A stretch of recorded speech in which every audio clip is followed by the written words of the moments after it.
We all know the basic definitions of violence. It's basically just beating the bejesus out of somebody. For example, beating the crap out of me. But professors probably don't accept that extremely accurate definition of violence. So the Oxford Dictionary definition is behavior involving physical force intending to hurt, damage, or kill someone or something. Although we sometimes wish to not admit it, violence is highly prevalent in our society, except Carrie is kind of an exception to this, so ignore our area. We are just too perfect. What's up?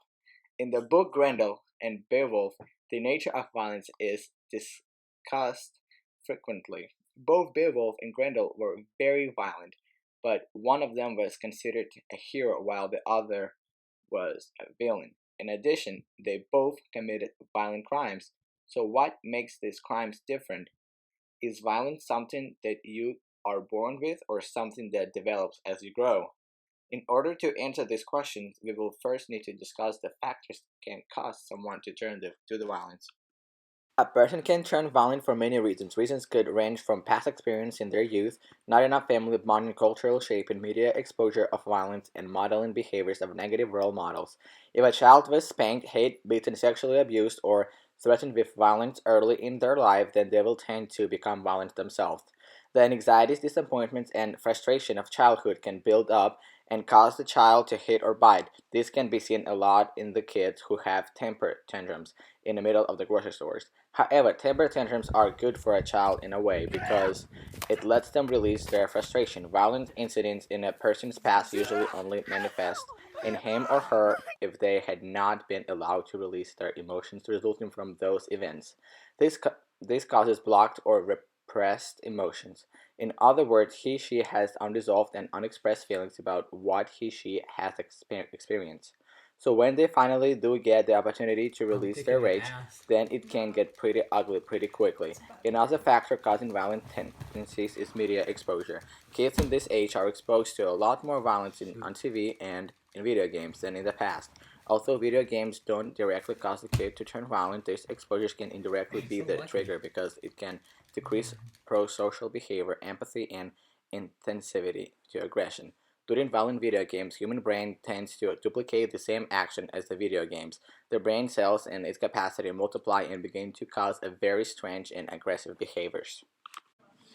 Another question that needs to be examined about violence is there such a thing as good violence? The answer to this question is mainly based on personal morals and beliefs. In one study, 85% of people believe that there is such a thing as good violence, and 15% say that there is no such a thing. The people that believe in good violence typically say that violence itself defends or for the common good of others is acceptable. For example, if someone is being bullied, it is okay to attack the bully in defense of the victim. Another example, if there is a terrorist who is about to bomb a building, then it is okay for someone else to kill the terrorist since it will save so many more innocent people in the long run. However, some think that even this violence is bad. True heroes don't have to use violence. For example, Martin Luther King Jr. got black rights in non-violent ways. He had sit-ins and boycotts. Another example for religious people is that in the Bible it says, "Do violence to no man." Luke 3, Psalm 14. The argument over the existence of good violence comes up a lot in Beowulf. Beowulf was a very violent throughout his life, although people consider him a hero. He has killed Grendel, Grendel's mother, the dragon, and numerous other monsters before the time period that the story Beowulf takes place in. Although he is killing for the common good to prevent more human deaths from happening in the future, does this make killing okay? Once again, this is a personal preference. Another question is whether being a boy makes you more likely to commit more violent crimes than girls. Is it just a coincidence that the only violent characters in Beowulf and Grendel were boys? Crime, cruelty, and wars are more of a man's manifestation than girls. In a study conducted by Canadian evolutionary psychologists Martin Daly and Margot Wilson, they proved this point. They analyzed 35 homicide data sets from 14 different countries and found that men were 26 times more likely to kill. However, it's important to note that even though men are the ones who commit the most violence, they're also the victims 70% of the time. In the study, they claim that the violence is more prevalent in males because of gender differences ingrained in children while they're still growing up. Men are taught to be the protectors of the household while females are supposed to be the pacifists. Boys get toy guns to play with when they're little, while girls get dolls. So being aggressive is pushed more on boys than girls. Girls don't really think of it as an option. Plus, it's built more in the human DNA. Men naturally have more muscles and have higher levels of testosterone than girls have. This can sometimes go to their heads, as seen here.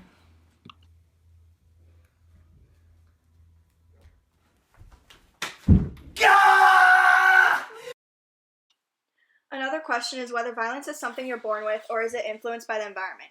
In other words, the issue of nature versus nurture. This refers to either your genetic makeup affecting your choices in life, nature, or your environment causing you to make those choices, nurture. Scientists have determined that it's most likely a combination of both. In evidence of the nature side, scientists have found 2 genes that can be associated with violent behaviors. However, simply having this combination of genes doesn't mean you'll commit a crime. It just means that you're more likely that you will. Scientists still agree that half of the drive towards violence is caused by life experiences. Scientists in Finland conducted a study on 900 criminals to isolate the genes that cause violence. The sample taken included offenders of violent acts and some of nonviolent acts. After taking a look at each offender's past, substance abuse, etc., they compared the genetic profiles of the individuals to find that 2 genes cause violence.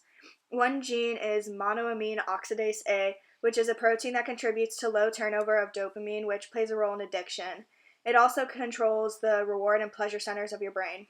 The second gene is called CDH13, and it's a sticky cell surface protein that's linked to ADHD and substance abuse. Having this genotype with no past environmental triggers has directly caused 5 to 10% of the violent crimes in Finland, but having this genotype doesn't guarantee you will be violent, so using this as a basis for crime prevention measures would be illogical. The other side of the argument deals with nurture. In nurture, they believe that violence isn't something that's inherited, but it's a result of the environment you live in and the factors that affect this. Like mentioned previously, many things in the environment can cause someone to turn violent. Past abuse, modeling the acts of negative role models, cultural shaping, etc. Personally, we think that Grendel was more affected by nurture than he was by nature. He didn't have a father around, and his mother loved him but didn't really raise him very well. Because of his appearance, everyone judged him before seeing him and were scared of him. One quote is, "The doe in the clearing goes stiff at the sight of my horridness, then remembers her legs and is gone. It makes me cross. Blind prejudice."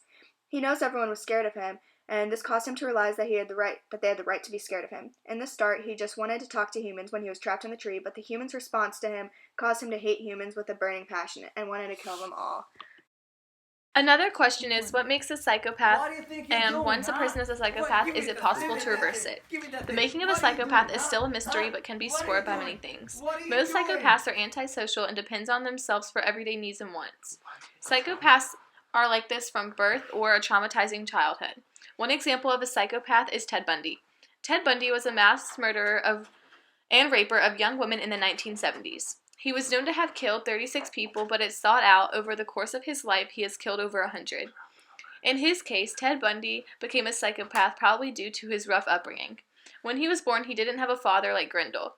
To help support his mother, Ted's grandparents took them both in and told him that his mother was his sister and that they were his real parents. Because of this, he probably grew a hatred for young women like this.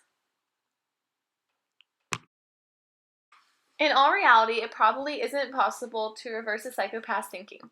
They are typically very intelligent people and have logic to their killings. A lot of them believe in eugenics, which is the belief in eliminating the unwanted humanity for some good.